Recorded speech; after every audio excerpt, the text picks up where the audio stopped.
Գոհար Մելոյանը զգուշացնում է, պակաս մտահոգիչ չէ Armlex-ի տվյալների արտահոսքը։ Համակարգ, որը ներդրել է հենց այս իշխանությունը, որի միջոցով միայն փաստաբանները կարող են մուտքագրել իրենց վստահորդների գործերը, իսկ հասանելիությունը տրված է միայն հատուկ սուբյեկտային կազմին։ Դատավորներն են, նոտարներն են, սնանկության կառավարիչներն են եւ այլն, եւ այնտեղ հազարավոր մարդկանց անձնական տվյալներ են, այսինքն անձնագրային տվյալներ, ել չասած այդ մարդկանց ներանձնային խնդիրների վերաբերյալ կոնֆիդենցիալ տեղեկատվություն, ով է դատի տալիս, ով ինչ է կորցնում։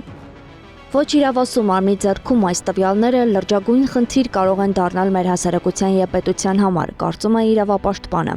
Իսկ մեդիափորձագետ Սամվել Մարտիրոսյանը թվարկում է, թե ովքեր կարող են լինել նման տվյալների պոտենցիալ գնորդները։ Կարող է լինել հենց մեր կառավարությունը, ելնելով հենց կիբերանվտանգության գործառույթներից կարող են գնել, որպեսզի տեսնեն, թե ինչ է ասել։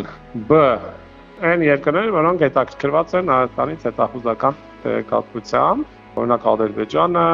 Թուրքիան, այսօր նաև շատ այլ երկրներ, Ռուսաստանը, ԱՄՆ-ն, մենք հետաքրքրություն առաջացնում ենք այս պահին։ Նաև կիբեր հանցագործները, կիբերկրիմինալը, որին հետաքրքիր է ունենալ անձնական տվյալներ հետագա մարդկանց դեմ հարձակումներ իրականացնելու համար։